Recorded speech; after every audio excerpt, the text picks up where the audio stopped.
KTLA celebrates Asian American Pacific Islander Month with an amazing group of visionaries. One of them has excelled beyond all expectations to achieve a goal that's literally out of this world. Ladies and gentlemen, the newest NASA astronaut, Jonathan Kim. You're a Navy SEAL with a degree from Harvard Medical School. Dr. Jonathan Kim.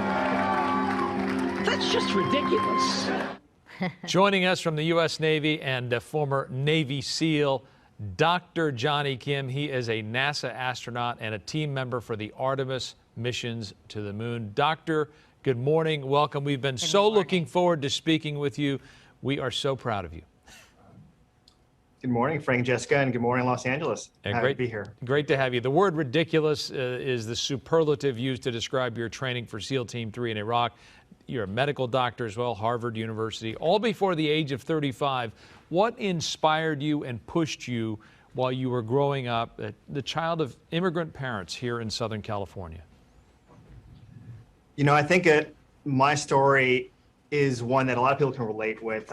I didn't come from a very confident background, but I had many fortunate opportunities growing up through the SEAL teams, through medicine and NASA, to realize that we're all a lot stronger than we give ourselves credit for. And so for me, it's just been opportunity after opportunity and really the privilege to have an impact for a greater purpose than myself. It really is remarkable when we look at what you've accomplished at really a young age, Dr. Kim. You did 100 combat missions. You received the Silver Star, the Bronze Star, but also talk to us about some of the challenges that young people face when they do serve our country and how we can help them successfully transition to other goals and other dreams they may have. It's a great question.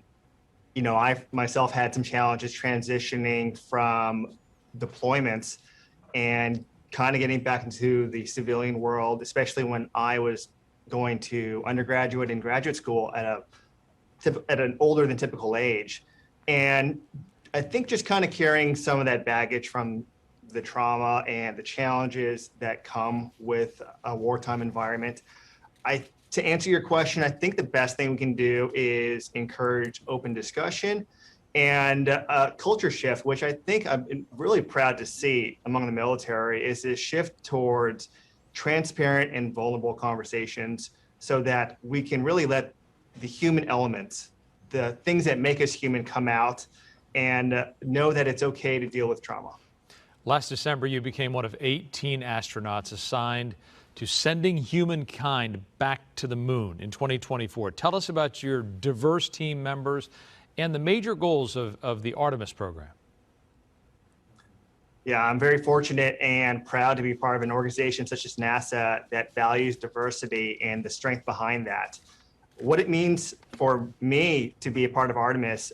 So Artemis is our nation's program to return to the moon, to set ourselves up, not just for lunar research, but so that we can plant the seeds for further exploration as we go to Mars.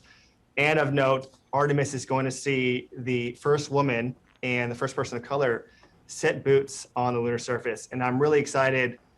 What it means for me is planting the seeds for the next generation and seeing all the benefits we're going to see years down the line after we get back to the moon. Wow. As NASA's first Korean American astronaut, what advice can you share about being the first? I appreciate, I'd have to correct, I'm actually not the first Korean American, but you know, I appreciate the spirit of that. And we have trailblazers, and it's always important to appreciate and recognize trailblazers. And I'm just very fortunate that I've had the opportunity afforded to me by this great organization, by mentors, by people who cared to let the best elements of myself develop. And I think it's important that we carry this torch and pass that gift of mentorship to other people. Dr. Kim, I don't know if you're the first Korean American, but you're the first, I think, from Santa Monica High School. How about that? Definitely. You probably have young people right now getting ready for school, or maybe they're at school watching in their classroom. What would you say to those kids at Santa Monica High School right now who think, gosh, if Jonny Kim can do it, can I do it too? So I'm actually the second person from Santa Monica High School. What? My good No. friend and mentor, Randy Bresnick, is an Really? active astronaut here. Yeah. So we've got 2 active astronauts from Santa Unbelievable. Monica High School. And I can speak for Randy. What we'd like to say is that you're really not limited by anything you can do. You're going to have challenges. You're going to stumble along the way. Relish those failures. You'll learn so much and have a great attitude along the way, and you will surprise yourself with what you're capable of. Okay, we can say this. You are the first Dr. Jonny Kim. Yes, right. At least from Santa Monica High School that we've had on this show. That's we can at least, yeah. Thank you for your service and for everything you do. It's just Yes. incredible. Oh, thank you very much. Thank you for the support.